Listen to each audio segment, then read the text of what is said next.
Napoleón Hill sostenía que toda riqueza comienza como una idea sostenida con suficiente intensidad en la mente humana. No hablaba de pensamientos pasajeros, sino de aquello que ocupa tu mente cuando nadie te observa. Esa idea dominante, decía Hill, termina moldeando tus decisiones sin que lo notes. No es magia, es repetición interna convertida en acción automática. La mayoría de las personas nunca elige conscientemente qué pensar sobre el dinero. Simplemente heredan ideas ajenas y las confunden con verdades. Y así, viven vidas financieras que nunca diseñaron. Hill llamaba a esto el mayor error silencioso del ser humano, creer que el pensamiento no tiene consecuencias materiales, cuando en realidad es el plano invisible de toda realidad económica. Según Hill, tu mente funciona como un imán permanente. No atrae lo que deseas ocasionalmente, sino lo que aceptas como normal. Si en tu interior el dinero representa peligro, culpa o conflicto, tu comportamiento lo reflejará. No porque seas incapaz, sino porque estás siendo coherente con tu pensamiento dominante. La mente busca congruencia, no abundancia. Por eso tantas personas sabotean oportunidades justo antes de avanzar. No es mala suerte, es coherencia interna. Hill observó este patrón en miles de entrevistas con personas exitosas y fracasadas. El resultado siempre era el mismo. La mente precede al resultado. La idea dominante no se forma en un día. Se construye a través de repeticiones pequeñas, casi invisibles, comentarios escuchados en la infancia, frases sociales aceptadas sin cuestionar, experiencias emocionales no resueltas con el dinero. Todo eso se va acumulando hasta volverse una identidad, y la identidad siempre manda. Puedes aprender técnicas, estrategias y fórmulas, pero si tu identidad no está alineada, nada se sostiene. Hill fue claro, el problema nunca es externo. Uno de los puntos más incómodos que Hill planteó es que el pensamiento dominante no siempre es consciente. Crees que quieres prosperar, pero tu mente puede estar programada para sobrevivir. Y sobrevivir y prosperar no obedecen a las mismas decisiones. La supervivencia evita riesgos, la prosperidad los evalúa. La supervivencia busca seguridad inmediata. La prosperidad acepta incomodidad a largo plazo. Cuando tus resultados no cambian, Hill diría que observes tu patrón interno, no lo que dices querer, sino lo que realmente temes perder. Hill afirmaba que la mente humana nunca se queda quieta, o está creando o está repitiendo, y la mayoría repite sin darse cuenta. Repite ideas sobre límites, imposibilidades y escasez. Luego se pregunta por qué su realidad no cambia. La mente, sin dirección consciente, siempre vuelve a lo conocido, aunque lo conocido duela, porque el dolor familiar es más cómodo que la incertidumbre del cambio. Aquí nace la trampa mental más común, confundir comodidad con seguridad. El pensamiento dominante no solo influye en lo que haces, influye en lo que no te permites hacer, en las oportunidades que ignoras, en las conversaciones que evitas, en los riesgos que descartas sin analizarlos.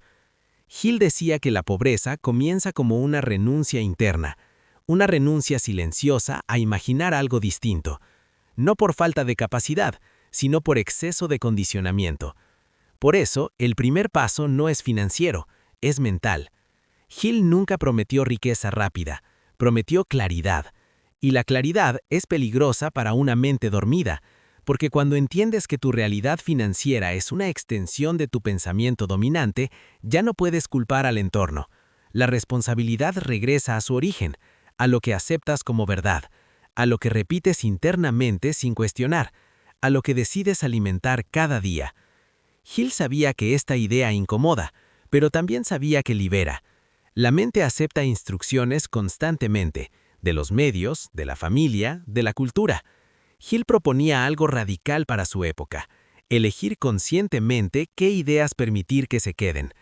No luchar contra pensamientos negativos, sino reemplazarlos con otros más poderosos y repetidos, porque la mente no responde a la lógica, responde a la repetición cargada de emoción. Eso explica por qué personas brillantes permanecen estancadas. Nunca redefinieron su diálogo interno. Para Hill, El dinero no era el objetivo final, era el reflejo externo de un orden interno. Cuando el pensamiento dominante cambia, el comportamiento cambia, y cuando el comportamiento cambia de forma consistente, la realidad lo sigue. No de inmediato, pero inevitablemente. Esta es la parte que pocos toleran, el tiempo entre la decisión interna y el resultado externo. Ahí es donde la mayoría abandona. No porque no funcione, sino porque funciona lentamente. Hill concluyó que quien controla su pensamiento dominante, controla su destino financiero. No como una metáfora poética, sino como una ley psicológica. Ignorarla no la anula, solo te deja operando en automático. La pregunta nunca es si tu mente está influyendo en tu dinero, eso ya ocurre. La pregunta real es quién está decidiendo qué pensar, tú o tu pasado. Y esa respuesta lo cambia todo. Napoleón Hill afirmaba que la mayoría de las personas vive bajo una forma silenciosa de autosugestión negativa. No porque alguien se la imponga, sino porque nunca la cuestionan.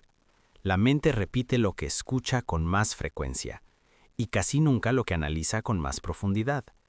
Por eso Hill insistía en que el verdadero enemigo no es la falta de oportunidades, es la falta de control mental.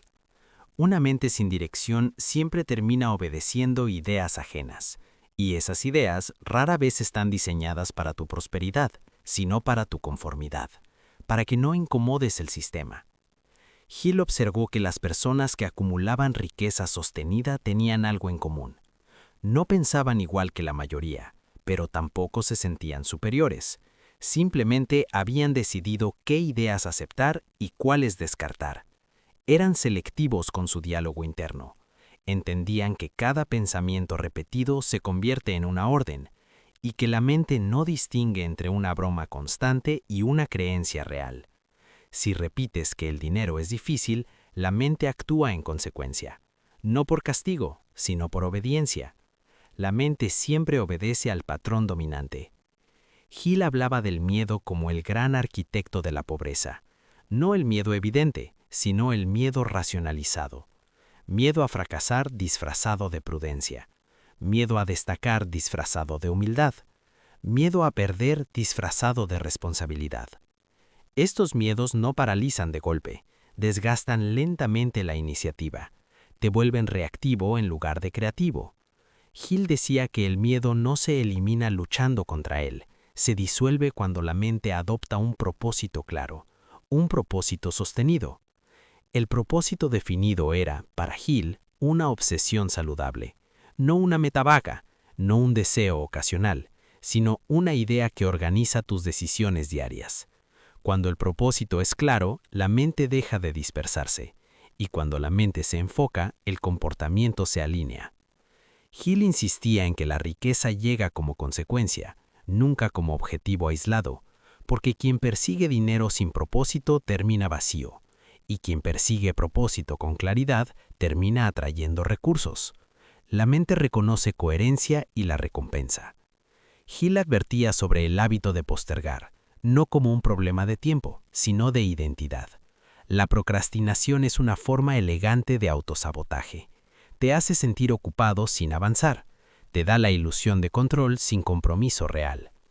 Hill decía que postergar es la manera más común de traicionar una idea dominante positiva, porque mata el impulso emocional, y sin emoción la mente vuelve a su estado anterior. Por eso muchas personas comienzan motivadas y terminan igual que siempre.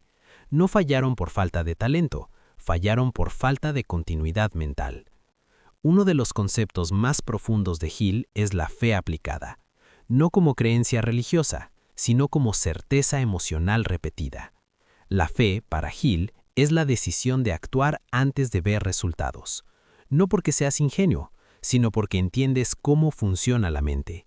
La mente necesita pruebas internas antes que externas. Cuando actúas alineado con una idea dominante positiva, refuerzas esa idea, y cada acción refuerza la identidad. La identidad, con el tiempo, redefine tu realidad financiera, no al revés. Hill también hablaba de la influencia del entorno, pero no como excusa, sino como variable estratégica. Decía que nadie puede elevar su pensamiento rodeado constantemente de ideas limitantes. La mente se adapta al promedio emocional que la rodea. Por eso recomendaba cuidar conversaciones, lecturas y asociaciones, no por elitismo, sino por higiene mental. Una mente expuesta a dudas constantes termina dudando de sí misma, y una mente que duda no sostiene decisiones difíciles. La riqueza exige decisiones incómodas.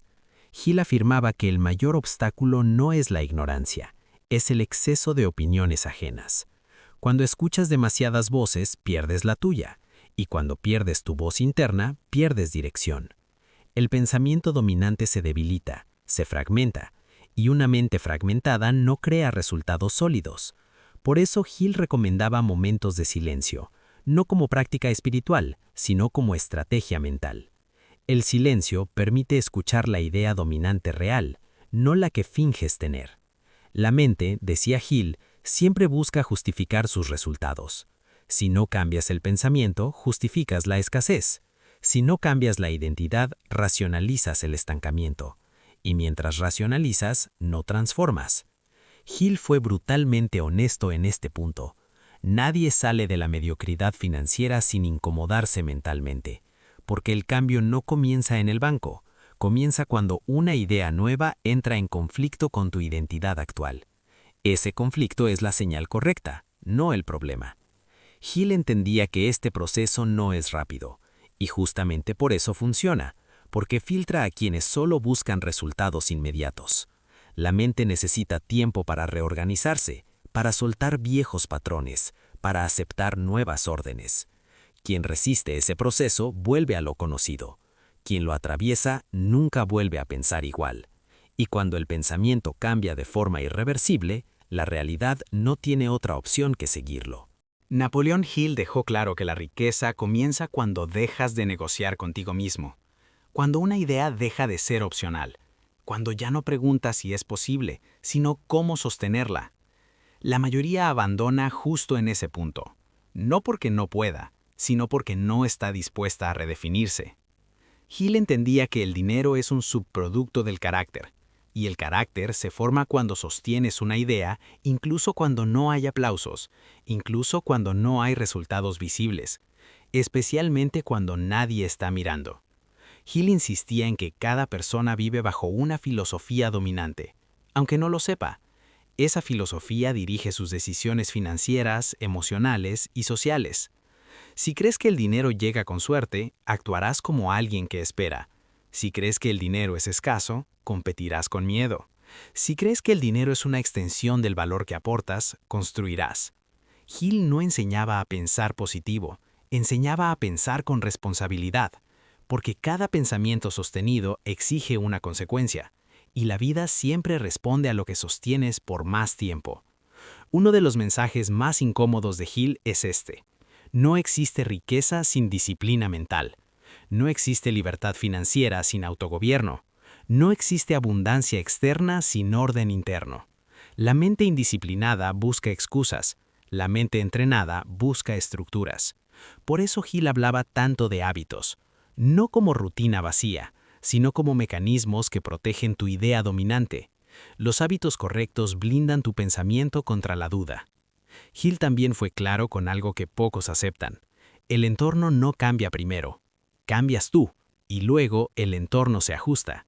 Cuando tu forma de pensar se eleva, algunas relaciones se rompen, algunas oportunidades desaparecen y otras nuevas aparecen. Eso no es pérdida, es selección natural mental. La mente que crece necesita espacios distintos, y Hill nunca prometió comodidad, prometió coherencia. En su filosofía, el fracaso no es el enemigo, es el filtro. Hill decía que cada fracaso contiene una lección equivalente, pero solo para quien está dispuesto a verla. El problema no es fallar, el problema es interpretar el fallo como identidad. Cuando haces eso, la mente se encoge, y una mente encogida no sostiene riqueza. El fracaso, bien interpretado, afina el pensamiento, y el pensamiento afinado toma mejores decisiones, decisiones que se acumulan con el tiempo. Hill advertía sobre la prisa por demostrar resultados. Quien necesita validación constante pierde enfoque, y quien pierde enfoque diluye su idea dominante. La riqueza duradera no se construye para impresionar, se construye para sostener.